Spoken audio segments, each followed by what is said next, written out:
கர்த்தருடைய பெரிய நாமத்திற்கு ஸ்தோத்திரம் உண்டாவதாக. நம்முடைய பிதாவாகிய தேவனாலும் கர்த்தராய் இருக்கிற இயேசு கிறிஸ்துவினாலும் உங்களுக்கு கிருபையும் சமாதானம் உண்டாவதாக. இந்த மனமகிழ்ச்சி நாளிலே உங்களோடு சேர்ந்து தெய்வத்தை தொழுது கொள்ளும்படியாய் தேவனாய் கர்த்தர் கிருபையளித்த மேலான சிலாக்கியத்திற்காக நான் அவரை நன்றியோடு ஸ்தோத்திரிக்கிறேன். தேவ சமூகத்திலே கூடி வந்திருக்கிற நாமும் கூட 2 பேதுரு புத்தகத்தில் 3ஆம் அதிகாரத்தில் 4வது வசனத்தை தியானிப்போம். பெரிய நாமத்துக்கு ஸ்தோத்திரம் உண்டாவதாக. அவர் வருவார் என்று சொல்கிற வாக்குத்தத்தம் எங்கே?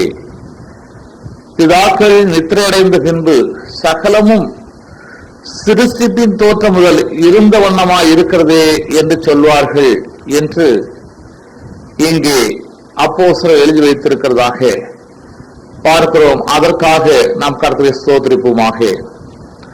அவர் வருவார் என்று சொல்லுகிற வாக்குத்தத்தம் எங்கே என்று கடைசி நாட்களிலே கேள்விகள் எழுப்பப்படும் என்று அப்போஸ்தலர் முன்னறிந்து இவ்விதமாக இங்கே எழுதி வைத்ததாக பார்க்கிறோம். கர்த்தருடைய பெரிய நாமத்துக்கு ஸ்தோத்திரம் உண்டாவதாக.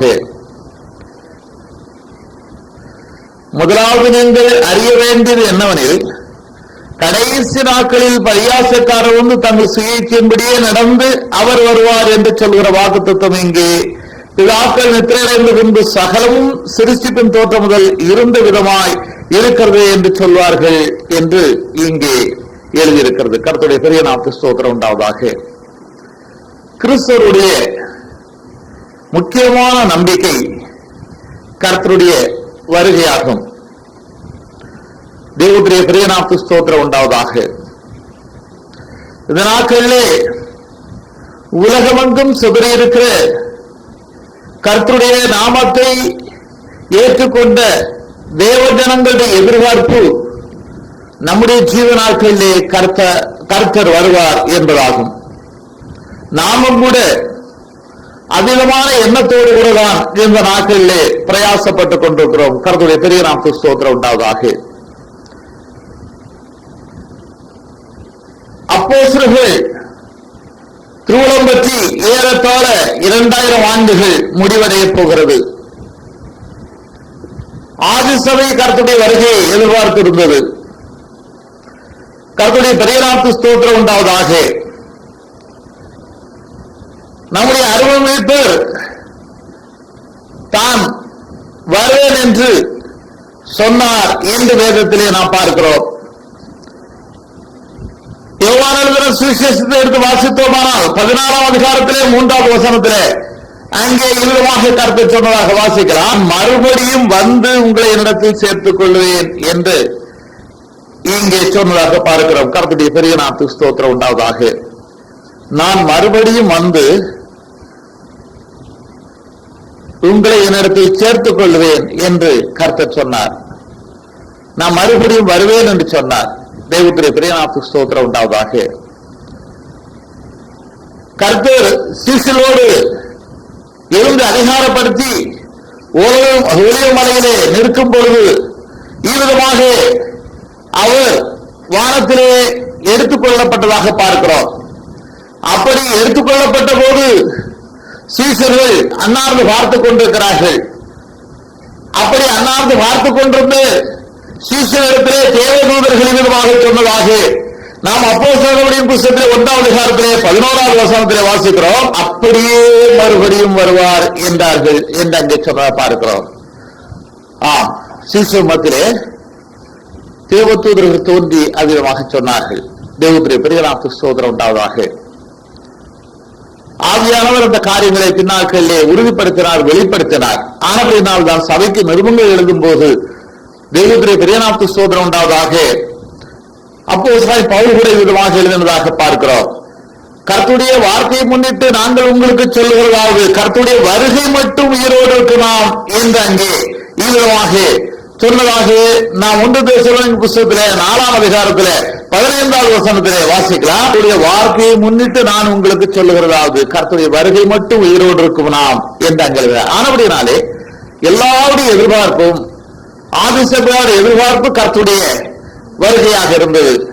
காலாகாலங்களிலே எல்லாரும் தங்களுடைய சிறிய நாட்களிலே கர்த்தர் வருவார் என்று தேவனுடைய பெரியநாம ஸ்தோத்திரம் உண்டாவதாக எதிர்பார்த்தார்கள். நம்முடைய எதிர்பார்ப்பு கர்த்தருடைய வாழ்க்கையிலே நம்முடைய ஜீவிய நாட்களிலே வருவார் என்பதாகும். இந்த எதிர்பார்ப்போடு கூட தான் அந்த நாட்களிலே கர்த்தரை நாம் சேவிக்கிறோம், கர்த்தரை தொழுகிறோம், கர்த்தருக்கு ஆராதனை செலுத்துகிறோம், அவரை தேடுகிறோம். நம்முடைய ஜீவனுக்கு நாட்களிலே கர்த்தர் வருவார் என்பதுதான் நம்முடைய நம்பிக்கை. ஆனால் கடைசி நாட்களிலே பரியாசக்காரர்கள் எழும்பி அவர் வருவார் என்று சொல்லுகிற வாக்குத்தத்தம் எங்கே என்று விநாயகருப்புவார்கள் என்று சொல்லப்பட்டபடிதான் அந்த நாட்களில் அநேகர் சொல்லுகிறார்கள். தேவனுடைய பெரியநாமத்துக்கு ஸ்தோத்திரம் உண்டாவதாக. ஆயுசர்கள் கூட அநேகர் கர்த்தருடைய வருகையை நடந்தாயிற்று என்றார்கள். பிற்காலங்களிலே பல சந்தர்ப்பங்களிலே அப்படி சொன்னார்கள் என்று கூட நாம் பார்க்கிறோம். இந்த நாட்களிலே அநேகர் கர்த்தருடைய வருகை என்று சொல்வது நிச்சயமாக நடக்காத காரியம் என்பது போல சொல்லுகிறார்கள். தேவனுடைய பிள்ளைகளை நாம் கவனித்து பார்க்கணும். எதற்காக கர்த்தருடைய வருகை தாமதப்பட்டுக் கொண்டிருக்கிறது? அதனுடைய காரணம் என்ன? இதே தேவனுடைய பிள்ளைகளாக நாம் உணர்ந்து கொள்ள வேண்டும். கர்த்தருடைய வருகை தாமதப்பட காரணம் என்ன? எதற்காக கர்த்தர் தம்முடைய வருகையை தாமதப்படுத்திக் கொண்டிருக்கிறார்? இது தேவனுடைய பிள்ளைகளாகிய நாம் உணர்ந்து கொண்டு அவருடைய காரியங்களை அறிந்து அவருக்கு இசையை நம்மை ஆயத்தப்படுத்த வேண்டும். கர்த்தருடைய பெரிய நாமத்திற்கு ஸ்தோத்திரம் உண்டாவதாக. கர்த்தர் உரைக்கும் போது இவ்விதமாக சொன்னதாக நாம் யோவான் எழுதின சுவிசேஷத்தை பார்த்தோம். யோவான் எழுதின சுவிசேஷத்திலே 14ஆம் அதிகாரத்திலே 2-3 வசனங்களை எடுத்து வாசித்தோமானால் அங்கே இவ்விதமாக எழுதப்பட்டிருக்கிறதாக வாசிக்கலாம். நாமத்திற்கு ஸ்தோத்திரம் உண்டாவதாக. என் பிதாவின் வீட்டில் அநேக வாசஸ்தலங்கள் உண்டு, அப்படி இல்லாதிருந்தால் நான் உங்களுக்கு சொல்லியிருப்பேன், ஒரு ஸ்தலத்தை உங்களுக்காக ஆயத்தம் பண்ண போகிறேன் என்று கர்த்தர் சீசமத்திலே சொன்னார். நான் போகிறவருடைய காரியம் உங்களுக்காக ஒரு ஸ்தலத்தை ஆயத்தம் பண்ணவராகும் என்று சீசமத்திலே சொன்னார். நான் போய் உங்களுக்காக ஸ்தலத்தை ஆயத்தம் பண்ணின பின்பு நான் இருக்கிற இடத்தில் நீங்களும் இருக்கும்படி நான் மறுபடியும் வந்து உங்களை என்னிடத்தில் சேர்த்துக் கொள்வேன் என்று சொன்னார். ஆயத்தம் பண்ணின பின்பு நான் உங்களிடத்திற்கு வருவேன் என்று சொன்னார். அந்த ஆயத்தம் இன்னும் முடிவடையவில்லை என்று இந்த வேதவசனத்தின் மூலமாக நாம் பார்க்கிறோம். கர்த்தர் தம்முடைய சீஷர்களுக்கு என்று ஒரு இடத்தை ஆயத்தம் பண்ணும்படி சென்றார். நான் ஆயத்தம் பண்ணிவிட்டு நான் திரும்ப வந்து உங்களை சேர்த்துக் கொள்வேன் என்றார். ஆனபடினாலே தேவனுடைய பெரியநாமத்து ஸ்தோத்திரம் உண்டாவதாக. நான் இதிலே கவனிக்க வேண்டியது, கர்த்தர் இன்னும் அந்த ஸ்தலத்தை முழுவதுமாக நமக்காக ஆயத்தம் பண்ணி முடிக்கவில்லை என்பதாகும். இதை நாம் உணர்ந்து கொள்ள வேண்டும். அவர் இன்னும் நமக்காக அந்த இடத்தை ஆயத்தம் பண்ணி முடிக்கவில்லை. ஆனபடினாலே அவருடைய வருகை தாமதப்பட்டுக் கொண்டிருக்கிறது என்று நாம் பார்க்கிறோம். தேவனுடைய பெரியநாமத்து ஸ்தோத்திரம் உண்டாவதாக. நாம் சங்கீத புத்தகத்தை எடுத்து வாசித்தோமானால் 102ஆம் சங்கீதத்துல 15வது வசனத்துல இவ்விதமாக எழுதியிருக்கிறதாக வாசிக்கலாம்.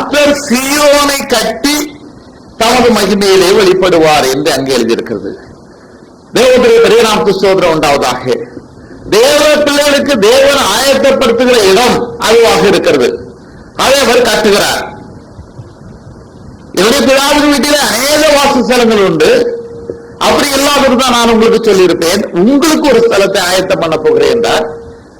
கர்த்தர் கட்டுகிறது சீயோனாக இருக்கிறது. கர்த்தர் சீயோனை கட்டி தமது மகிமையிலே வெளிப்படுவார் என்று இங்கு எழுதியிருக்கிறது. ஆனபடினாலே சீயோனை கட்டுகிற அந்த வேலை இன்னும் முடிவு பெறவில்லை என்று நாம் பார்க்கிறோம். கர்த்தருடைய பெரிய நாமத்துக்கு ஸ்தோத்திரம் உண்டாவதாக. அந்த சீயோன் ஒரு நகரமாக இருக்கிறது என்று வேதத்தின் மூலமாக நாம் பார்க்கிறோம். கர்த்தருடைய பெரிய நாமத்துக்கு ஸ்தோத்திரம் உண்டாவதாக. இந்த சீயோனை கட்டுகிற காரியத்தை குறித்து நாம் பார்த்தோமானால் 147ஆம் சங்கீதத்திலே 2வது வசனத்திலே இவ்விதமாக எழுதியிருக்கிறதாக வாசிக்கலாம். கர்த்தர் எருசலேமை கட்டுகிறார், துரத்துண்ட இஸ்ரவேலரை கூட்டிச் சேர்க்கிறார் என்று அங்கே எழுதப்பட்டதாக பார்க்கிறோம். ஆம், சீயோன் கர்த்தருடைய பெரிய நாமத்து ஸ்தோத்திரம் உண்டாவதாக. அது எப்படி கட்டப்படுகிறது என்றால், சிதறி இருக்கிற தேவ ஜனங்களை கூட்டி சேர்ப்பதன் மூலமாகவே அது கட்டப்படுகிறதாக பார்க்கிறோம். நீங்கள் பூமியில கட்டுவது எதுவோ அது பரலோகத்தில் கட்டப்பட்டிருக்கும் என்றார். நம்முடைய ஸ்ரீசமத்திலே சொல்லும் போது, நீங்கள் பூலோகத்திலே கட்டுவது எதுவோ அது பரலோகத்தில் கட்டப்பட்டிருக்கும் என்றார். தேவனுடைய பெரிய நாமத்து ஸ்தோத்திரம் உண்டாவதாக. எப்படி ஒரு கட்டடம் கட்டுவதற்கு ஜீவனுள்ள கற்கள் கற்கள் தேவையோ, அப்படி போல தேவனுடைய அந்த நகரம், தேவனுடைய பிள்ளைகள் வாசம் செய்கிற நகரம் அந்த பிள்ளைகளாலே கட்டப்படுகிறது என்று நாம் பார்க்கிறோம். அவர்களே ஜீவனுள்ள கற்களாக இருந்து கட்டப்படுகிறார்கள் என்று வேதத்தில் எழுதியிருக்கிறது. நான் எபேசியர் 1 எடுத்து வாசித்து போனால் 2ஆம் அதிகாரத்திலே 21, 22 வசனங்களிலே விதமாக எழுதப்பட்டதாக வாசிக்கிறான். தேவனுடைய வாசஸ்தலமாக கூட்டி கட்டப்பட்டு வருகிறீர்கள் என்று இங்கே சபையை குறித்து சொன்னதாக நாம் பார்க்கிறோம். சீயோன் கட்டப்படுகிறது என்றால் சிதறி இருக்கிற தேவஜனங்கள் கூட்டி சேர்க்கப்படுவதை குறித்து இங்கே சொல்லப்பட்டதாக பார்க்கிறோம். தேவஜனங்கள் கூட்டி சேர்க்கப்படும் வேலை இன்னும் முற்று பெறவில்லை.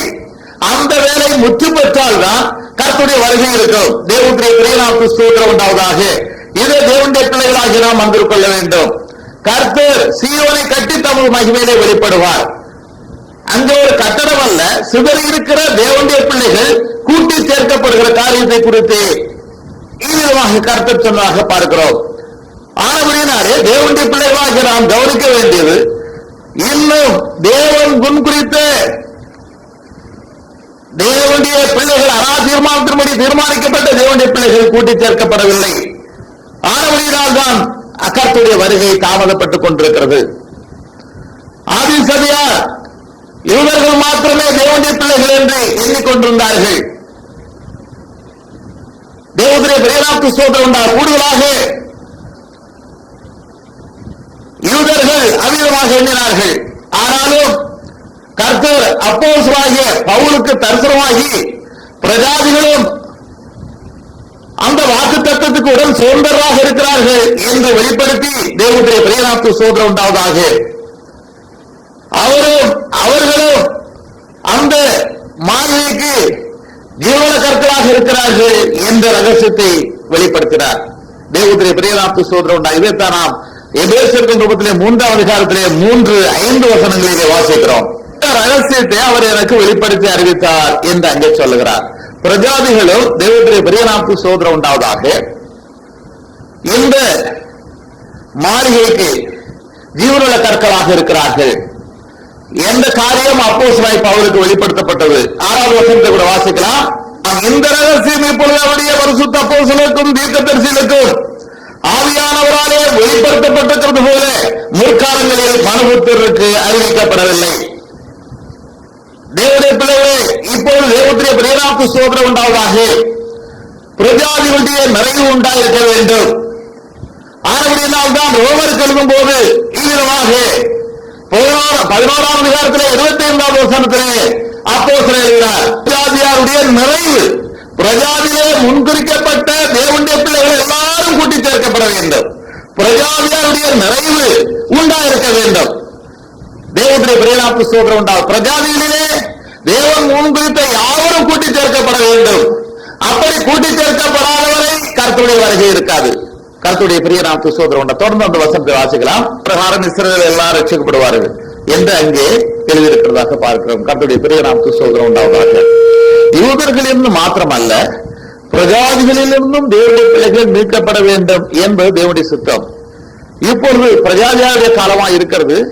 பிரஜாதிகளில் முன்குறிக்கப்பட்ட யாவரும் கூட்டி சேர்க்கப்பட்டு நிறைவடைய வேண்டும். அதன் பின்பு கர்த்தருடைய வருகை இருக்கும். அதுவரை கர்த்தருடைய வருகை இருக்காது. கர்த்தருடைய பெரிய நாமத்துக்கு ஸ்தோத்திரம் உண்டாவதாக. இதை தேவனுடைய பிள்ளைகளாகிய நாம் மனதில் கொள்ள வேண்டும். இந்த பிரஜாதியாருடைய நிறைவு உண்டாயிருக்க வேண்டுமானால் சகல பேருக்கும் சுவிசேஷம் அறிவிக்கப்பட வேண்டும் என்று வேதத்திலே சொல்லப்பட்டதாக பார்க்கிறோம். கர்த்தர் சொல்லும் போது தேவனுடைய பெரிய நாமத்துக்கு ஸ்தோத்திரம் உண்டாவதாக. மத்தேயு சுவிசேஷத்திலே 24ஆம் அதிகாரத்தில் 14வது வசனத்திலே இவ்விதமாக சொன்னதாக வாசிக்கலாம். ராஜ்யத்தினுடைய இந்த சுவிசேஷம் பூலோகம் எங்குமுள்ள சகல ஜாதிகளுக்கும் சாட்சியாய் பிரசங்கிக்கப்படும், அப்பொழுது முடிவு வரும். ஆகையால் தான் கர்த்தர் சொல்லும் போது நீங்கள் உலகம் எங்கும் போய் சர்வ சிருஷ்டிக்கும் சுவிசேஷத்தை பிரசங்கிங்கள் என்றார். கர்த்தருடைய பெரிய நாமத்தை ஸ்தோத்திரம். மார்க் 16:15 கூட வாசிக்கலாம். நீங்கள் உலகம் போய் சர்வ சிருஷ்டிக்கும் சுவிசேஷத்தை பிரசங்கிங்கள் என்றார். கர்த்தருடைய பெரிய நாமத்தை ஸ்தோத்திரம். அவராலே அன்றி வேறொருவரும் ரட்சிப்பில்லை. வானத்திற்கு இருந்து மனுஷருக்குள்ளே அவருடைய நாமே அல்லாமல் வேறொரு நாமம் கட்டளையிடப்படவில்லை. இதை எல்லா மனுஷருக்கும் அறிவிக்க வேண்டும். இந்த பணி நிறைவடைய வேண்டும். கர்த்தருடைய பெரிய நாமத்துக்கு ஸ்தோத்திரம் உண்டாவதாக. இந்த பணி நிறைவடைந்தால்தான் பிரஜாதியாருடைய நிறைவு உண்டாயிருக்க முடியும். தேவனுடைய பெரிய நாமத்துக்கு ஸ்தோத்திரம் உண்டாவதாக. ஆனபடியினாலே தேவனுடைய பிள்ளைகளாகிய நாம் கவனித்து பார்க்க வேண்டிய கர்த்தருடைய வருகை தாமதப்பட்டுக் கொண்டிருக்கிறது என்றால் சர்வ சிருஷ்டிக்கும் சுவிசேஷம் பிரசவிக்கப்பட வேண்டி இருக்கிறது. தேவனுடைய பெரிய நாமத்துக்கு ஸ்தோத்திரம் உண்டாவதாக. பிரஜாதிகளின் நிறைவு உண்டாயிருக்க வேண்டிய இருக்கிறது. ஆனபடியினாலே கர்த்தருடைய வருகை தாமதப்படுகிறது என்று தேவனுடைய பெரிய நாமத்துக்கு ஸ்தோத்திரம் உண்டாவதாக விளைய கொள்ளலாம். தொடர்ந்து நாம் வேதத்திலே வாசித்தோமானால் இவ்விதமாக அப்போஸ்தலர்களுடைய புத்தகத்திலே 3ஆம் அதிகாரத்திலே 21வது வசனத்திலே எழுதப்பட்டதாக வாசிக்கலாம். முதல் தேவன் தம்முடைய பரிசுத்த தீர்க்கதரிசிகளை எல்லாருடைய வாக்கினாலும் உரைத்தவர்கள் எல்லாம் நிறைவேறி தீரும் காலங்கள் வருமளவும் பரலோகம் அவரை ஏற்றுக்கொள்ள வேண்டும் என்று எழுதியிருக்கிறது. இதுவரையிலும் பரிசுத்த தீர்க்கதரிசி உரைத்த வாக்குகள் எல்லாம் நிறைவேறிவிட்டால் பரலோகம் அவரை அங்கே வைத்திருக்காது, அவரை பூலோகத்துக்கு அனுப்பிவிடும். தேவத்திலே பெரிய நாமத்துக்கு ஸ்தோத்திரம் உண்டாவதாக. ஆனபடியினாலே தேவனுடைய பிள்ளைகள் அறிய வேண்டியது கர்த்தருடைய வருகை எதற்காக தாமதப்படுகிறது என்றால் இதுவரையிலும் பரிசுத்த தீர்க்கதரிசிகள் உரைத்த வாக்குகள் எல்லாம் நிறைவேற்றப்பட வேண்டும் என்பதாகும். தீர்க்கதரிசிகளை கொண்டு தேவனாய் கர்த்தர் அநேக காரியங்களை வெளிப்படுத்தி இருக்கிறார். கர்த்தருடைய பெரிய நாமத்துக்கு ஸ்தோத்திரம் உண்டாவதாக. கூடுதலாக கர்த்தருடைய வருகைக்கு அடுத்த காரியங்களை தானியேல் தீர்க்கதரிசி மிகவும் தெளிவாக திருவிழம்பட்டி இருக்கிறதாக பார்க்கிறோம். நாம் தானியேல் புத்தகத்தை எடுத்து வாசித்தோமானால் 16ஆம் அதிகாரத்திலே 31வது வசனத்திலே இவ்விதமாக எழுதப்பட்டதாக வாசிக்கலாம். அன்றாட பலி நீக்கப்படும், பாழான அருவருப்பு அங்கே வைக்கப்படும் தேவனுடைய ஆலயத்திலே என்று எழுதப்பட்டதாக பார்க்கிறோம். ஆனாலும் அவனிடத்திலிருந்து புறப்பட்ட சேனைகள் எழுந்தி அரணான பரிசுத்த ஸ்தலத்தை பரிசுத்த குலைச்சலாக்கி அன்றாட பலியை நீக்கி பாழாக்கும் அருவருப்பை அங்கே வைப்பார்கள் என்று எழுதப்பட்டதாக பார்க்கிறோம். இதை குறித்து கர்த்தராகிய இயேசு கிறிஸ்துவும் திருவுளம் பெற்று இருக்கிறார். மத்தேயு எழுதின சுவிசேஷம் 24ஆம் அதிகாரத்தில் 15வது வசனத்தில் தம்முடைய வருகைக்கு அடுத்த காரியங்களை குறித்து சொல்லும் போது கர்த்தர் விதமாக சொன்ன வாசிக்கிறார். பெரிய நாமத்துக்கு ஸ்தோத்திரம் உண்டாவதாக. மேலும் பாழாக்கிற அருவருப்பை குறித்து தானியேல் தீர்க்கதரிசி சொல்லி இருக்கிறானே, வாசிக்கிறவன் சிந்திக்க கடவன், நீங்கள் அதை பரிசுத்த ஸ்தலத்தில் இருக்க காணும் போது என்று இங்கே எழுதுகிறார் சொல்லுகிறார். நாம் இந்த அதிகாரத்திலே 3வது வசனத்தை வாசித்தோமானால் பின்பு அவர் ஒளிமலையிலே உட்கார்ந்திருக்கையில் சீசர்கள் இடத்தில் தனித்து வந்து இவைகள் எப்படி சம்பவிக்கும், எப்போது சம்பவிக்கும், முடிய வருகைக்கும் உலகத்தின் முடிவுக்கும் அடையாளம் என்ன எங்களுக்கு சொல்ல வேண்டும். முடிய வருகைக்கு அடையாளம் என்ன என்று கேட்கும் போதுதான் மேலும் பாழாக்கிற அருவருப்பை குறித்து தானியேல் தீர்க்கதரிசி சொல்லி இருக்கிறானே, வாசிக்கிறவன் சிந்திக்க கடவன், நீங்கள் அதை பரிசுத்த ஸ்தலத்தில் நிற்க காணும் போது என்று சொல்கிறார். ஆனபடியினாலே அந்த அறபலி நீக்கப்பட வேண்டும், பாழாக்கும் அருவருப்பு ஸ்தாபிக்கப்பட வேண்டும். இப்படிப்பட்ட காரியங்கள் தீர்க்கதரிசிகள் நிறைவேற வேண்டும். அவைகள் நிறைவேறுவதென்று கர்த்தருடைய வருகை இருக்கும் என்று நாம் பார்க்கிறோம். நாம் தொடர்ந்து தானியேல் புத்தகத்தை வாசித்தோமானால் சில காரியங்களை இங்கே ஆவியானவர் எழுதி வைத்திருக்கிறார். உடன்படிக்கைக்கு தோல்வியானவர்களை இச்சைய பேச்சுகளினால் கள்ள மார்க்கத்தார் ஆக்குவான். தங்கள் தேவனை அறிந்திருக்கிற ஜனங்கள் திடன் கொண்டு அவருக்கேற்றபடி செய்வார்கள். ஜனங்களில் அறிவாளிகள் அநேகருக்கு அறிவை உணர்த்துவார்கள். அநேகனால் மட்டும் பட்டயத்தினாலும் அக்கினியினாலும் சிறையிருப்பினாலும் கொள்ளையினாலும் விடுவார்கள். இப்படி அவர்கள் விடுகையில் கொஞ்சம் ஒத்தாசையால் சகாயம் அடைவார்கள். அப்போது அநேகர் இச்சை வார்த்தைகளோடு அவர்கள் ஒட்டிக் கொள்வார்கள். அறிவாளிகளை புடமிடுகிறதற்கும் சுத்திகிறதற்கும் வெள்ளையாக்குவதற்கும் அவர்களில் சிலர் விழுவார்கள். முடிவு கால பரியந்தம் இப்படி இருக்கும், குறித்த கால வர இன்னும் நாள் செல்லும் என்று இங்கே சொல்லப்பட்ட பார்க்கிறோம். தேவனுடைய பெரிய நாமத்துக்கு ஸ்தோத்திரம் உண்டாவதாக.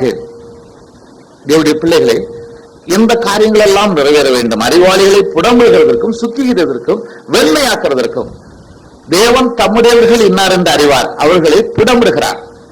புடமிட்டு தேவனுடைய பெரிய நாமத்துக்கு ஸ்தோத்திரம் உண்டாவதாக அவர்களை வெண்மையாக்கி சுத்திகரித்து இவ்விதமாக தம்முடைய வருகைக்கு ஆயத்தப்படுத்துகிறார் என்று நாம் பார்க்கிறோம். புடமிடுதலே உபத்திரம் தான். உலகத்திலே உண்டாகிற உபத்திரங்கள் நமக்கு புடமிடுதலாக இருக்கிறது. ஆனபடியினாலே தேவனுடைய பிள்ளைகளாகிய நாம் அநேக உபத்திரத்தின் வழியாக தான் கர்த்தருடைய வருகைக்கு ஆயத்தப்பட வேண்டும் என்று அறிந்து நம்முடைய வாழ்க்கையிலே தேவனுடைய பெரியநாப்பு சோதனை உண்டாவதாக மிகவும் தெளிவாக சத்தியத்தை பற்றிக் கொள்ளவர்களாய் காணப்பட வேண்டும். கர்த்தருடைய பெரிய நாட்டு ஸ்தோத்திரம் உண்டாவதாக. அநேகர் கள்ள மார்க்கத்தாராக மாறுவார்கள்.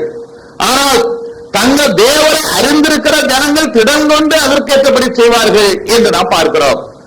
ஜனங்களின் அறிவாளிகள் அநேகருக்கு அறிவை உணர்த்துவார்கள் என்று வேதத்தில் எழுதப்பட்டதாக பார்க்கிறோம். ஆனபடினாலே தேவனுடைய பிள்ளைகளாகிய நாம் அறிய வேண்டியது இச்சக பேச்சிற்கு இடம்பெறாதபடிக்கு சத்தியத்தை நாம் மேய்ந்து கொள்வதாய் காணப்பட வேண்டும். கர்த்தருடைய பெரிய நாமத்துக்கு ஸ்தோத்திரம் உண்டாவதாக. நம்முடைய வாழ்க்கையிலே நடக்கிற ஒவ்வொரு சம்பவங்களும் நம்மை புலம்புகிறதாக இருக்கிறது, நம்மை தேரும்படி செய்யக்கூடியதாக இருக்கிறது, நம்மை பரிசுத்தப்படுத்தக்கூடியதாக இருக்கிறது, நம்மை வெண்மையாக்கக்கூடியதாக இருக்கிறது என்று தேவனுடைய பிள்ளைகளாகிய நாம் உணர்ந்து கொள்ள வேண்டும். கர்த்தருடைய பெரிய நாமத்துக்கு ஸ்தோத்திரம் உண்டாவதாக. ஆனபடியினாலே இந்த காரியங்கள் நடந்து கொண்டிருக்கிறது, இது முடிவடைய வேண்டும். கர்த்தருடைய பெரிய நாமத்துக்கு ஸ்தோத்திரம் உண்டாவதாக. ஆனபடியினாலே கர்த்தருடைய வருகை எதற்காக தாமதப்படுகிறது என்றால் இந்த காரியங்கள் எல்லாம் தீர்க்கதரிசிகள் மூலமாய் சொல்லப்பட்ட இந்த காரியங்கள் எல்லாம் நிறைவடைய வேண்டும் என்பதாகும். ஆனபடியினால் தான் கர்த்தருடைய வருகை தாமதப்பட்டுக் கொண்டிருக்கிறது. கர்த்தருடைய பெரிய நாமத்துக்கு ஸ்தோத்திரம் உண்டாவதாக. தேவனுடைய பிள்ளைகளே, அநேகர் கடைசி நாட்களிலே பரியாசம் பண்ணினாலும் தேவ ஜனங்களாகிய நாம் கர்த்தருடைய வருகையிலே நம்பிக்கை உடையவளாக உறுதி உடையவளாக காணப்பட வேண்டும். நாம் தேவ ஜனங்கள் முன்குறிக்கப்பட்டது கூட்டிச் சேர்க்கப்பட வேண்டும். புரஜாதிகள் நிறைய உண்டாயிருக்க வேண்டும். சுவிசேஷம் எங்கும் சகல சிருஷ்டிகளும் பிரசவிக்கப்பட வேண்டும். தீர்க்கதரிசிகள் மூலமாய் உரைத்த வாக்குகள் எல்லாம் நிறைவேற்றப்பட வேண்டும்.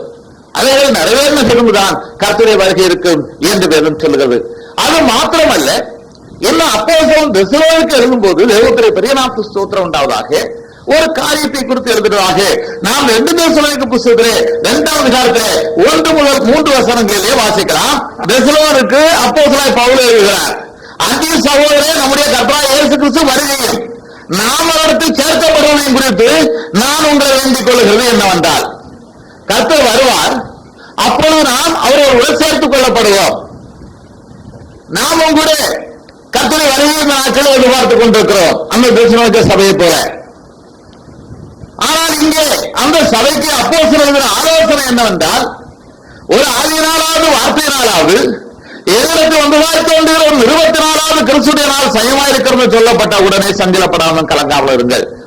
சமயமாயிருக்கிறது, கர்த்தருடைய வருகை மிக விரைவாக இருக்கும் என்று உங்களுக்கு ஒரு சொன்னால் அல்லது ஒரு ஆவியினால் அறிவிக்கப்பட்டால், எங்களுக்கு இந்த ஒரு கடிதம் வந்தால் நீங்கள் கலங்க வேண்டாம், சஞ்சலப்பட வேண்டாம். ஏனெனில் எதிரத்தினாலும் ஒருவர் உங்களை மோசம் போக்காதபடிக்கு எச்சரிக்கையா இருங்கள். கர்த்தருடைய வருகை நாளைக்கு இருக்கும் என்று உங்களுக்கு சொல்லி உங்களை மோசம் போக்கி விடலாம். ஆனபடியினாலே தேவனுடைய பிள்ளைகளே, நீங்கள் அதிலே எச்சரிக்கையா இருக்க வேண்டும். ஒருவர் உங்களை மோசம் போக்காதபடிக்கு எச்சரிக்கையா இருங்க. ஏனெனில் விசுவாச துரோகம் முந்தின இரட்டு கேட்டின் மகனாகிய பாவ மனுஷன் வழிபட்டாலே அந்த நாள் வராது. பாவ மனுஷன், கேட்டின் மகன் பாவ மனுஷன் வெளிப்பட வேண்டும். தேவனுடைய பெரிய நாமத்துக்கு ஸ்தோத்திரம் உண்டாவதாக. கேட்டின் மகனாகிய பாவ மனுஷன் வெளிப்பட்டால் ஒளிய அந்த நாள் வராது என்று சொன்னார். கேட்டின் மகனாகிய பாவ மனுஷன் என்றால் தேவனுடைய பெரிய நாமத்துக்கு ஸ்தோத்திரம் உண்டாவதாக. தேவனுக்கு எதிர்த்து நிற்கிற, தேவனுடைய சத்தியத்திற்கு எதிர்த்து நிற்கிற ஆன்டி கிறிஸ்து குறித்து இங்கு சொல்லப்பட பார்க்கிறோம். தேவனுடைய பெரிய நாமத்துக்கு சொல்ற அவன் எதிர்த்து நிற்கிறவனாயும் தேவன் எனப்படுவதோ ஆராதிக்கப்படுவதோ அவை எல்லாத்துக்கும் மேலாக தன்னை உயர்த்துவனாகவும் தேவனுடைய ஆலயத்தில் தேவன் போல் உட்கார்ந்து தன்னை தான் தேவன் என்று காண்பிக்கிறவனாய் இருப்பான் என்று அவனுடைய லட்சணங்களை குறித்து தொடர்ந்து எழுகிறார். தேவனுக்கு செலுத்தப்பட வேண்டிய ஆராதனைகள் தனக்கு செலுத்தப்பட வேண்டும் என்று அவன் விரும்பக்கூடியவனாக இருப்பான் என்று அவனை குறித்து இங்கே எழுதுகிறார். ஆனவரையினாலே தேவாராதனைகளும் துதிகளும் தேவனுக்கே உரியது. தேவனுடைய பிள்ளைகளாக நாம் இதை மனதில் கொள்ள வேண்டும். ஆனவரையினாலே அந்தி கிறிஸ்து என்று சொல்லப்படுகிற மனுஷன் வெளிப்பட்டால் ஒளிய கர்த்தருடைய வருகை இருக்காது. அவன் வெளிப்பட வேண்டும். தேவனுடைய பெரிய நாமத்துக்கு ஸ்தோத்திரம் உண்டாவதாக. அந்த பாவ மனுஷன் வெளிப்பட வேண்டும். அந்த பாவ மனுஷன் வெளிப்பட்டால் தான் கர்த்தருடைய வருகை இருக்கும் என்று சொல்லுகிறது. 7வது வசனத்தை கூட அந்த அதிகாரத்தில் எடுத்து வாசிக்கலாம். ஆவியின் ரகசியம் இப்பொழுதே கிரியை செய்கிறது. தடை செய்கிறோம் நீக்கப்படும் முன்னே அது வெளிப்படாது என்று வேதத்தில் எழுதியிருக்கிறது. அந்தி கிறிஸ்து ஆவி இந்த நாட்களை பரமத்திலே கிரியை செய்யலாம். ஆனால் அந்தி கிறிஸ்து இன்னும் வெளிப்படவில்லை. அவன் அந்த அக்கிரமக்காரன் வெளிப்பட வேண்டும். அப்படி அவன் வெளிப்படக்கூடாதபடிக்கு ஒருவன் தடை செய்து கொண்டிருக்கிறான். தடை செய்கிறவன் நீக்கப்படும் முன்னே அவன் வெளிப்பட மாட்டான் என்று இங்கு எழுதப்பட்ட பார்க்கிறோம். ஆம், அந்தி கிறிஸ்து வெளிப்பட வேண்டுமானால் அவன் வெளிப்படாதபடி தடை செய்கிற அந்த தேவனுடைய பிரியநாமத்து ஸ்தோத்திரம் உண்டாவதாக, தடை செய்கிறவன் நடுவில் இருந்து நீக்கப்பட வேண்டும் என்று வேதம் மிகவும் தெளிவாக சொல்லுகிறது. தடை செய்கிறவன் ஆன்டி கிறிஸ்து வெளிப்படாதபடி ஒருவன் தடை செய்து கொண்டிருக்கிறான். தேவனுடைய பிரியநாமத்து ஸ்தோத்திரம் உண்டாவதாக. இதை தேவனுடைய பிள்ளைகளாகி நாம் மனதில் கொள்ள வேண்டும். அவன் வெளிப்பட வேண்டுமானால் இப்பொழுது இருக்கிற அந்த தடை செய்கிறவன் நீக்கப்பட வேண்டும் என்று வேதத்தில் எழுதப்பட்ட பார்க்கிறோம். நான் வெளிப்படுத்தலாமத்தை எடுத்து வாசித்தவானால் 13ஆம் அதிகாரத்திலே 2வது வசனத்திலே இவ்விதமாக எழுதப்பட்டதாக வாசிக்கலாம். அங்கே வலுச்சற்பம் என்று சொல்லும் போது பிசாசை குறித்து சொன்னதாக பார்க்கிறோம். அந்த பிசாசானவன் தன் பலத்தையும் தன் சிங்காசனத்தையும் அதிகாரத்தையும் இங்கே சமுத்திரத்திலிருந்து எழும்பி வந்த மிருகத்திற்கு கொடுத்ததாக நாம் பார்க்கிறோம். இந்த உலகத்தை இப்பொழுது ஆண்டு கொண்டிருக்கிறவன் பிசாசானவனாக இருக்கிறான். சகல அதிகாரமும் எனக்கு கொடுக்கப்பட்டிருக்கிறது என்று அவன் சொன்னால் பார்க்கிறோம். கர்த்தரிடத்திலே சொல்லும் போது, இந்த பூமி அதில் உண்டான எல்லாம் எனக்கு சொந்தமானவர்கள், நீர் என்னை சாசாங்கவாய் பணிந்து கொண்டால் உமக்கு அதை தருவேன் என்று சொன்னான். இந்த உலகத்தின் அதிபதி அவனாக இருக்கிறான். இப்பிரபஞ்சத்தின் அதிபதி என்று பவுல் அந்த சாத்தானை குறித்து சொன்னதாக பார்க்கிறோம். ஆனபடியினாலே அவன் இப்பொழுது இந்த உலகத்தை ஆண்டு கொண்டிருக்கிறான். அவன் தன்னுடைய சிங்காசனத்தில் நீக்கப்பட வேண்டும். அவன் நீக்கப்பட்டால் தான் அந்தி கிறிஸ்து வெளிப்படுவான் என்று சொல்கிறது வேதம் மிகவும் தெளிவாக சொல்லுகிறதாக நாம் பார்க்கிறோம். தேவனுடைய பிரியநாமத்து ஸ்தோத்திரம் உண்டாவதாக. உலக வளத்தையும் மோசம் போக்கு பிசாசு என்றும் சாத்தான் என்றும் சொல்லப்பட்ட பழைய பாம்பாகிய வலு சர்ப்பம் தள்ளப்பட்டது. அது பூமியிலே தள்ளப்பட்டது. அதோடு கூட அதனுடைய சேர்ந்த தூதர்களும் தள்ளப்பட்டார்கள் என்று பார்க்கிறோம். சாத்தானும் தள்ளப்பட்டால் தான் அவன் தன்னுடைய அதிகாரத்தை ஆன்டி கிறிஸ்து கொடுப்பான், அவன் வெளிப்படுவான் என்று வேதத்தில் எழுதப்பட்ட பார்க்கிறோம். இந்த நாட்களில் மத்திய ஆகாயத்தில் இருந்து கொண்டு இந்த உலகத்தை ஆளுகிறவனாக பிசாசானவன் இருக்கிறான். ஆனபடியினாலே அவன் அந்த ஸ்தானத்திலிருந்து, அந்த சிங்காசனத்திலிருந்து, அந்த இடத்திலிருந்து அவன் தள்ளப்பட வேண்டும். அவன் தள்ளப்பட்ட பின்புதான் அவன் தன்னுடைய அதிகாரத்தையும் தன்னுடைய சிங்காசனத்தையும் தன்னுடைய வாரிசாகி அந்த ஆன்டி கிறிஸ்துக்கு அவன் கொடுக்கிறதாக பார்க்கிறோம். ஆனபடினாலே தேவனுடைய பிள்ளைகளே, நாம் இதை கவனித்து பார்க்க வேண்டும். கர்த்தருடைய பெரிய நாமத்துக்கு ஸ்தோத்திரம் உண்டாவதாக. பாவ மனுஷன் வெளிப்பட பிசாசானவன் தள்ளப்பட வேண்டும். அவனே இந்த நாட்களிலே ஆன்டி கிறிஸ்து வெளிப்படாதபடிக்கு அந்த நாட்களிலே தடை செய்து கொண்டிருக்கிறான். அவன் தள்ளப்பட்டால் தான் அவன் தன்னுடைய அதிகாரத்தை ஆன்டி கிறிஸ்து கொடுப்பான். ஆனபடினாலே இந்த காரியங்கள் தேவனுடைய பெரிய நாமத்துக்கு ஸ்தோத்திரம் உண்டால் இன்னும் நடைபெறவில்லை என்று நாம் பார்க்கிறோம். ஏனெனில் இன்னார் ஆன்டி கிறிஸ்து என்று யாரும் சொல்ல முடியாத நிலை. எப்போது சர்ப்பம் தள்ளப்பட்டு விட்டதோ அவன் தன்னுடைய அதிகாரத்தை ஆன்டி கிறிஸ்து கொடுத்து விடுவான். தடை செய்து நீக்கப்பட்ட உடனே அவன் கொடுத்து விடுவான். நிச்சயமாக அவன் அதிகாரத்தை கொடுத்தால் அந்த பாவ மனுஷன் வெளிப்படுவான். ஆனபடினாலே தேவனுடைய பிள்ளைகளாக நாம் அறிய வேண்டியது, பாவ மனுஷன் வெளிப்படவில்லை, ஆன்டி கிறிஸ்து வெளிப்படவில்லை. ஆனபடினாலே கர்த்தருடைய வருகை காலதாமதப்பட்டுக் கொண்டிருக்கிறது என்று தேவனுடைய பிள்ளைகளாகி நீங்கள் மனதில் கொள்ள வேண்டும். கர்த்தருடைய பெரிய நாமத்துக்கு ஸ்தோத்திரம் உண்டாவதாக. தேவனுடைய பிள்ளைகளே, தேவனுடைய பெரிய நாமத்துக்கு ஸ்தோத்திரம் உண்டாவதாக ஒரு ஸ்தலத்தை கட்டி கொண்டிருக்கிறார். அது நிறைவடையவில்லை. புறஜாதியாவுடைய நிறைவு உண்டாயிருக்க வேண்டும். நிறைவு உண்டானால் தான் நிறைவடையும். ஆனபடினாலே கர்த்தருடைய வருகை தாமதப்பட்டுக் கொண்டிருக்கிறது. சர்வ சிருஷ்டியும் சுவிசேஷம் பிரசரிக்கப்பட வேண்டும். இந்த வேலை இன்னும் முடிவு பெறவில்லை. ஆனபடினாலே கர்த்தருடைய வருகை தாமதப்பட்டுக் கொண்டிருக்கிறது. இதுவரையிலும் பரிசுத்த தீர்க்கதரிசி உரைத்த வாக்குகள் எல்லாம் நிறைவேறவில்லை. அவர்கள் நிறைவேறினால் கர்த்தருடைய வருகை இருக்கும். ஆனபடினாலே இதுவரையிலும் பரிசுத்த தீர்க்கதரிசி உரைத்த வாக்குகள் எல்லாம் நிறைவேறாதபடியினாலே கர்த்தருடைய வருகை தாமதப்பட்டுக் கொண்டிருக்கிறது. பாவ மனுஷன் வெளிப்பட்டாலே அந்த நாள் வராது என்று வேதம் சொல்லுகிறது. ஆனபடியினாலே கர்த்தருடைய வருகை தாமதப்பட்டுக் கொண்டிருக்கிறது. எல்லாத்துக்கும் மேலாக தேவனுடைய பிரியநாமத்துக்கு ஸ்தோத்திரம் உண்டாவதாக.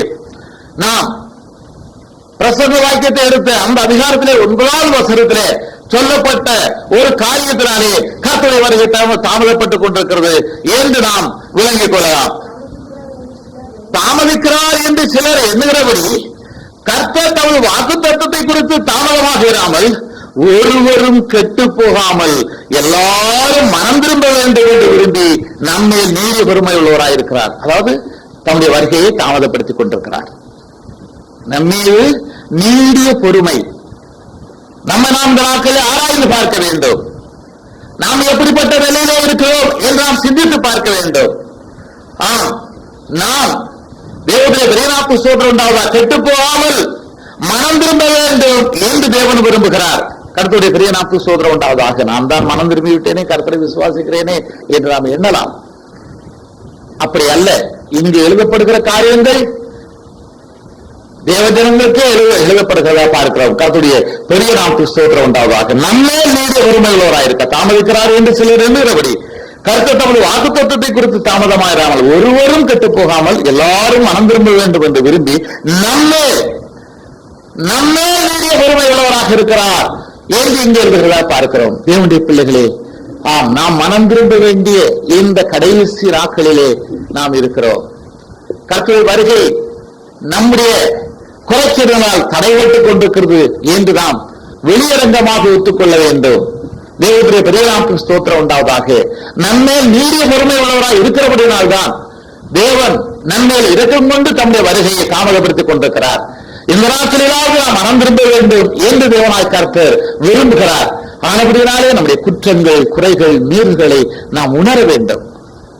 உணர்ந்து மனம் திரும்ப வேண்டும். எந்தெந்த காரியங்களிலே நான் குறைபட்டிருக்கிறேன், எந்தெந்த காரியங்களிலே தேவனுடைய பிரமாணத்துக்கு விரோதமாக நான் ஜீவிக்கிறவாய் காணப்படுகிறேன், திவ்ய சுவாபங்கள் என்னிடத்திலே காணப்படுகிறதா, நாட்டிலே உலக மனிதரை போல நான் இருக்கிறேனா அல்லது இருக்கிறார்.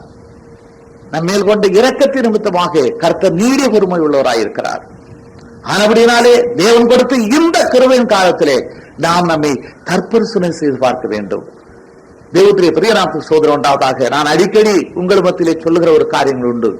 இதை சொல்லும் போது அநேகருக்கு தேவனுடைய பிரியநாமத்துக்கு ஸ்தோத்திரம் உண்டாவதாக வருத்தங்கள் உண்டாகும். நிச்சயமாக மற்றவருடைய குறைகளை நாம் பார்க்க கூடாது. மற்றவருடைய நிறைவும் நம்முடைய குறையுமே நாம் காண வேண்டும். தேவனுடைய பிரியநாமத்துக்கு ஸ்தோத்திரம் உண்டாவதாக. நாம் ஆழ்கிற ஜீவித்திலே வளர வேண்டுமானால், நாம் கர்த்தருடைய வருகைக்கு ஆயத்தப்பட வேண்டுமானால் நம்முடைய குறைகளை நாம் உணர வேண்டும். நம்முடைய குறைகளை நாம் உணராத வரை கர்த்தருடைய வருகை நிச்சயமாக தாமதப்பட்டுக் கொண்டுதான் இருக்கும். அதுக்காக தேவனுடைய பிரியநாமத்துக்கு ஸ்தோத்திரம் உண்டாவதாக. நிச்சயமாக கர்த்தர் தம்முடைய வருகையை நிறைவேற்றி முடிப்பார். அப்படினால் தேவனுடைய பிள்ளைகளாகிய நாம் கிருபையாய் தேவன் கொடுத்த இந்த நாட்களிலே நம்மை தற்பரிசோதனை செய்து பார்க்க வேண்டும். நம்மை ஊய்த்து ஆராய்ந்து பார்க்க வேண்டும். நம்முடைய காரியங்கள் எப்படிப்பட்டதாக இருக்கிறது, கர்த்தருடைய பிரமாணத்துக்கு ஏற்றவளாக இருக்கிறதா என்று நாம் சிந்தித்து பார்க்க வேண்டும். நாட்டிலே பழைய மனுஷனை போல நான் காணப்படுகிறேனா? இல்லை. தேவனுடைய பிரியநாமத்துக்கு ஸ்தோத்திரம் உண்டாவதாக. புதிய சிருஷ்டியாக நான் காணப்படுகிறேனா? நாம் சிந்தித்து பார்க்க வேண்டும். தேவனுடைய பிரியநாமத்துக்கு ஸ்தோத்திரம் உண்டாவதாக. நம்முடைய ஜென்ம சுவாபங்கள் நம்மை விட்டு மாறி இருக்கிறதா? நாம் சிந்தித்து பார்க்க வேண்டும். ஏனெனில் தேவனுடைய பிரியநாமத்துக்கு ஸ்தோத்திரம் உண்டாவதாக. நாம் அன்பில் குற்றமில்லாதவர்களும் நாம் அன்பிலே நிறைவுள்ளவர்களாய் காணப்படும்படிக்கே தேவனுடைய பிரியநாமத்துக்கு ஸ்தோத்திரம் உண்டாவதாக. தேவன் உலகத் தோற்றத்துக்கு முன்பே நம்மை தெரிந்து கொண்டிருக்கிறார். தமக்கு முன்பாக நாம் அன்பில் பரிசுத்தமுள்ளவர்களும் குற்றமில்லாதவருமாய் இருப்பதற்கே அவர் உலகத் தோற்றத்துக்கு முன்பே கிறிஸ்துவுக்குள் நம்மை தெரிந்து கொண்டபடியே என்று இங்கே எழுதியிருக்கிறது. கர்த்தருடைய பிரியநாமத்துக்கு ஸ்தோத்திரம் உண்டாவதாக. எபேசியர் நிருபத்திலே 1ஆம் அதிகாரத்திலே 4வது வசனத்தை எடுத்து வாசித்தவானால் அங்கே விதமாக எழுதப்பட்டதாக வாசிக்கலாம். முன்பாக இருக்கும்படிக்கு உலக தோற்றத்துக்கு உண்டு இயேசு கிறிஸ்துக்குள்ளாய் நம்மை தெரிந்து கொண்டபடியே. இயேசு கிறிஸ்துக்குள்ளாக நாம் தெரிந்து கொண்டது அன்பில் நாம் பூர்ணப்பட வேண்டும் என்பதாகும். கர்த்தருடைய வருகை எதற்காக தாமதப்பட்டுக் கொண்டிருக்கிறது என்றால், நாம் அன்பிலே இன்னும் பூர்வப்படவில்லை. தேவனுடைய சபை இன்னும் அன்பிலே பூர்வப்படவில்லை. தேவனுடைய பெரியநாத்து சோதனை உண்டாவதா பாருங்கள். ஒரு கனி நன்றாக பழுத்து விட்டது என்று பாருங்கள், அது அந்த கொப்பிலே அல்லது காம்பிலே இருக்காது, விழுந்து விடும். நன்றாக பழுத்த கனி என்ன செய்யும்? அங்கே இருக்காது. அது பழுக்காத வரை காயாக இருந்தால் இருந்து கொண்டே இருக்கும். தேவனுடைய பெரியநாத்து சோதனை உண்டாவதாக. அப்படி போல நாம் இன்னும் அன்பிலே பூர்வப்படவில்லை. ஆனபடியினாலே நாம் மனம் திரும்பி அன்பிலே பூர்வப்படுவ எது தடையாக இருக்கிறது என்று நாம் இந்த நாட்களை உணர வேண்டும். தேவனுடைய பெரியநாத்து சோதனை உண்டாவதாக. உணர்ந்து அன்பிலே பூரணப்பட நாம் ஜாக்கிரதைப்பட வேண்டும். தேவன் நம்முடைய ஜீவ நாட்களிலே கிருபையாக நாட்களை கொடுத்திருக்கிறார் என்றால் நாம் மனம் திரும்பி அன்பிலே பூரணப்பட வேண்டும். உலகமோ அன்பு என்று அறியவில்லை, உலக மனிதர்களோ அன்பு என்று அறியவில்லை. தேவனுடைய பிள்ளைகளாகிய நாம் அன்பிலே நிறைவுள்ளவராக இருக்க வேண்டும் என்று வேதம் சொல்லுகிறது. அருமையாக தேவனுடைய பெரியநாத்து சோதனை உண்டாவதாக. இங்கே அப்போஸ்தலர் எழுதி வைத்ததாக நாம் 1 புத்தகத்திலே 13ஆம் அதிகாரத்திலே பார்க்கிறோம். அன்புடைய குணநலன்கள் இதுவாக இருக்கும் என்று வேதத்திலே எழுதியிருக்கிறது. கர்த்தருடைய பெரியநாத்து சோதனை உண்டாவதாக. எடுத்து வாசிக்கலாம். பெரியநாத்து சோதனை உண்டாவதாக. இங்கே பார்க்கும் போது தேவனுடைய பெரியநாத்து சோதனை உண்டா அருமையாக எழுதி வைத்திருக்கிறார். எனக்கு உண்டான யாவற்றையும் நான் அன்னதானம் பண்ணினாலும், என் சரீரத்தை சுட்டரிக்கப்படுவதற்கு நான் கொடுத்தாலும், அன்பு எனக்கிராவிட்டால் எனக்கு பிரயோஜனம் ஒன்றும் இல்லை. 3வது வசனத்தில் எழுதுகிறார் தேவனுடைய பெரியநாத்து சோதனை உண்டாவதாக. நான் தீர்க்க தரிசன வரத்தை உடையவனாய் இருந்து சகல ரகசியங்களையும் சகல அறிவையும் அறிந்தாலும், மலைகளை பெயர்க்கத்தக்கதாக சகல விசுவாசம் உள்ளவனாய் இருந்தாலும், அன்பு எனக்கிராவிட்டால் நான் ஒன்றுமில்லை. ஆம் தேவனுடைய பிள்ளைகளே, நாம் பல வரங்களுடையவராக இருந்தாலும், விசுவாசத்திலே மலைகளை பெயர்க்கத்தக்கதான விசுவாச உடையவர்களாக இருந்தாலும், அன்பு நமக்கு இல்லாவிட்டால் நாம் ஒன்றுமில்லை என்று வேதம் சொல்லுகிறது. எனக்கு உண்டான யாவற்றையும் நான் அன்னதானம் பண்ணினாலும், என் சரீரத்தை சுட்டரிக்கப்படுவதற்கு கொடுத்தாலும், அன்பு எனக்கிராவிட்டால் எனக்கு பிரயோஜனம் ஒன்றுமில்லை. ஆம், நாம் எந்த பிரயோஜனத்தை நாடி தேவ சபையாய் கடந்து வந்திருக்கிறோம். தேவனுடைய பிள்ளைகளே, கர்த்தருடைய வருகையிலே நான் எடுத்துக் கொள்ளப்படுவேன். ஜீவனாக்களே அவருடைய வருகை இருக்கும். அப்பொழுது நான் அவரோடு கூட எடுத்துக் கொள்ளப்படுவேன். இந்த நம்பிக்கையோடு கூடத்தான் நாம் வந்திருக்கோம். கர்த்தருடைய வருகை நம்முடைய ஜீவ நாட்களில் இல்லை, நாம் எடுத்துக்கொள்ள முடியாது. நம்முடைய சரீரம் நிச்சயமாக அழிந்து போகும். இந்த அழிவுள்ள சரீரம் அழியாமையாய் காணப்பட வேண்டும் என்பதற்காகத்தான் அந்த பிரயோஜனத்தை தேடித்தான் அந்த நாட்களை சபையாய் தேடுகிறோம். அது நம்ம நிறைவேற வேண்டுமானால் அன்பிலே நாம் பூர்வப்பட வேண்டும். தேவனுடைய பெரியநாத்து சோதனை உண்டாவதாக. அந்த அன்புடைய லட்சணங்கள் இவ்விதமாக இருக்கிறது என்று வேதம் சொல்லுகிறது. அன்பு நீடிய சாந்தமும் தயவும் உள்ளது. அன்புக்கு பொறாமை இல்லை. அன்பு தன்னை புகழாது. அன்பு இருமாப்பா இராது. அயோக்கியமானதை செய்யாது. கற்பழிவை நாடாது. சிரமடையாது. தீங்கு நினையாது. அநியாயத்தில் சந்தோஷப்படாமல் சத்தியத்தில் சந்தோஷப்படும். சகலத்தையும் தாங்கும். சகலத்தையும் விசுவாசிக்கும். சகலத்தையும் நம்பும். சகலத்தையும் சகிக்கும். இந்த குணநலன்கள் நம்மில் இராவிட்டால் நாம் ஆண்டவரை விசுவாசித்து அவரை தேடி ஒரு பிரயோஜனமும் இல்லை. இந்த குணங்கள் நம்மில் உருவாக நாம் மனம் திரும்ப வேண்டும். அதற்கே தேவனுடைய கிருபையாக்களை நமக்கு கூட்டி கொடுத்திருக்கிறார். தேவனுடைய பெரியநாமத்துக்கு ஸ்தோத்திரம் உண்டாவதாக. ஆனபடியினால்தான் கர்த்தருடைய வருகை நம் நிமித்தமாக இந்த நாட்களிலே காலதாமதப்பட்டுக் கொண்டிருக்கிறது. தேவனுடைய பெரியநாமத்துக்கு ஸ்தோத்திரம் உண்டாவதா. நம் மீது கொண்ட இரக்கத்தின் நிமித்தமாக அவர் வருகையிலே நாம் கைவிடப்பட்டு விடக்கூடாது என்ற நோக்கத்தோடு கூட தேவனுடைய பெரியநாமத்துக்கு ஸ்தோத்திரம் உண்டாவதா. நம்மேல் இரக்கம் கொண்டு கருத்திருந்த நாட்களிலே கிருபையாக நமக்கு தந்திருக்கிறார். ஆனபடியினாலே தேவனுடைய பெரியநாமத்துக்கு ஸ்தோத்திரம் உண்டாவதாக. அவருடைய வருகையை எதிர்நோக்கி இருக்கிற நாம் அன்பிலே பூரணப்பட வேண்டும். அன்பிலே பூரணத்து உண்டாயிருக்க வேண்டும் என்பதற்காக கர்த்தருடைய வருகை தாமதப்பட்டுக் கொண்டிருக்கிறது. கர்த்தருடைய பெரியநாமத்துக்கு ஸ்தோத்திரம் உண்டாவதாக. இதை அறியாதபடிக்கு அனைவரும் பரியாசம் செய்யலாம், கிண்டல் செய்யலாம், கேலி செய்யலாம்.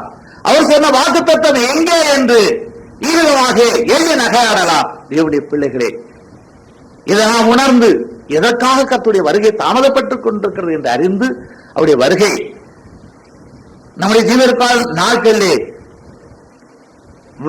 இருக்க, நம்முடைய ஜீவனாட்களே கர்த்தர் வர நாம் நம்மை ஆயத்தப்படுத்த வேண்டும். தேவத்துடைய பெரிய நாமத்துக்கு சோதரம் உண்டாவதாக. நாம் நம்மை ஆயத்தப்படுத்தினால்தான் கர்த்தருடைய வருகை இருக்கும்.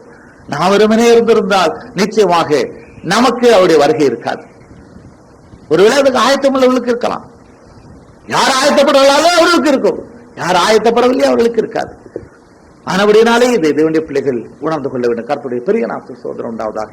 இந்த நாட்களில் அநேகர் 2000 வருஷம் ஆகி போச்சு கர்த்தர் சொல்லி எங்க வரப்போகிறார் எல்லாம் சும்மா சொன்ன விஷயங்கள் என்றுதான் பேசுகிறார்கள். ஆனால் தேவனுடைய பிள்ளைகளாக நாம் அப்படி இருக்கக்கூடாது. தேவனுடைய வார்த்தையில ஒரு எழுத்தாயிலும் எழுத்தின் உறுப்பாகிலும் விழுந்து போவதில்லை. தேவன் தாம் சொன்ன எல்லாவற்றையும் நிறைவேற்றி தருவார். அவர் வாக்குமாறா தேவன்.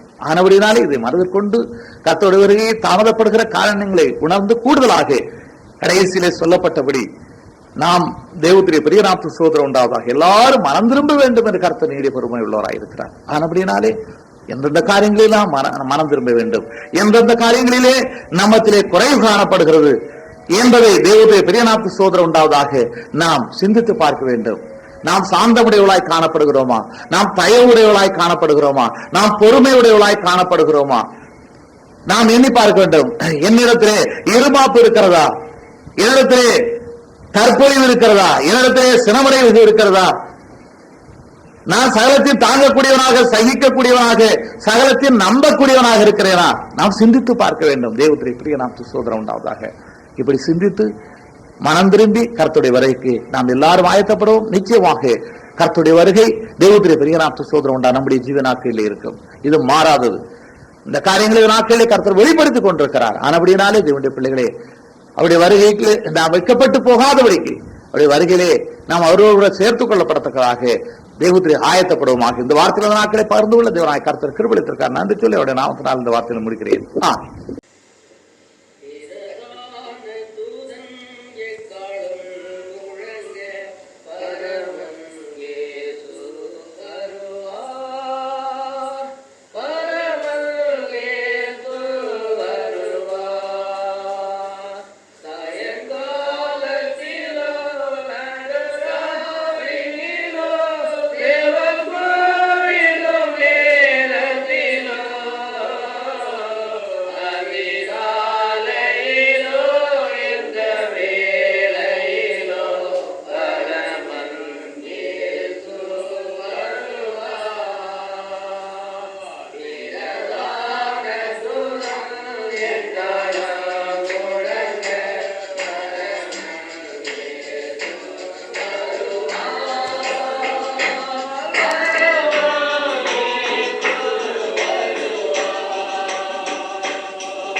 கர்த்தரை ஸ்தோத்திரிப்போம். ஹalleluya.